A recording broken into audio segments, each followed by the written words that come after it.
The next one is the insert, sewing an insert, and this is block H. This has two pieces. So you need block H, which looks like this, like a little house with a door, and then you need the block H, the little insert, which would be the little door. And this one also is very easy, so I won't get up, but I'm going to tell you the little tricks to make it look good. So by that, we'll look at the back. Yeah, it's actually, it's actually not even that. It's clipping.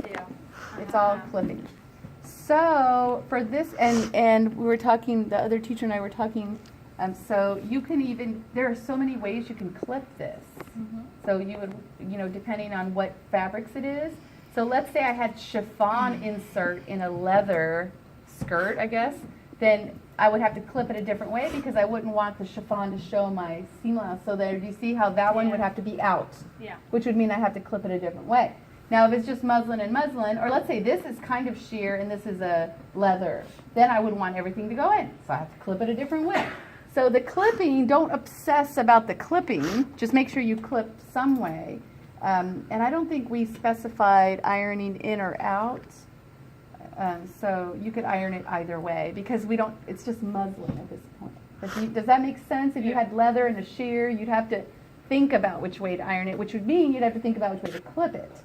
So we're open on grading. What we're going to be looking for is here. Can you see where I've circled?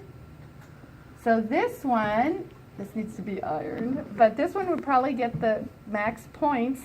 This one would not get excellent. This would fall into the good category. Can you see why? Yep. You see how I sewed a pleat of fabric in there? This is probably not my best work here, but if I pressed it, it would look smooth. But it still would get all the points. There's no actual pleat of fabric. That I sewed a pleat of fabric in there. Can you see the difference? Mm-hmm. It's really like jumping out. This one's actually okay. This one has a pleat of fabric. It's very important that you mark all of these drill holes. All of these holes. And this one is a 1/2 inch in. You see that? So let me turn it back to the back. 1/2 inch. And this is why it feels weird when you sew it. You can do a skinny half, but just make sure you use chalk that will come off because your drill holes will show up. But I'd say just go for it and try it. So here's your trick when sewing it. When you're sewing it, I start from the end, and then I come up here, and then as it starts to want to fight with me to get to this corner, I clip it.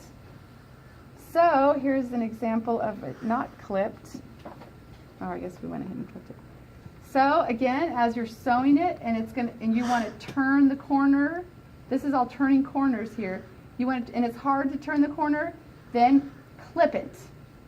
So this is going to be you're going to need your scissors with you at the table. Does that make sense? This is why this is an advanced in Notebook 2, because you need to be ready to clip it as you sew it. And yes, it is possible to sew this and turn it without clipping it, but be very careful you don't get one of those pleats or puckers of fabric. This is really quite easy. You're just starting from here. Leave your needle in the fabric, and then you'll turn it. So see how I'll turn it each time, and I'm tucking the fabric under as I go, because you only want the 2 seam allowances at the same time.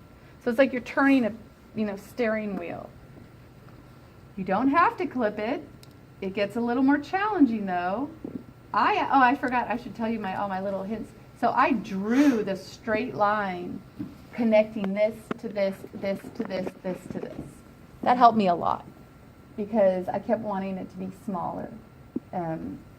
But literally you're just going through, leave your needle at your point, leave the needle in the fabric at the point, and then you can turn it like a steering wheel to go across here, leave the needle in the point, turn it like a steering wheel to do the next one. It's going to be very hard to turn the fabric if you don't clip it. I know some of you might be able to do that, and I know people have come up to me and say, I didn't even have to clip it. Well, that's great. I'm impressed.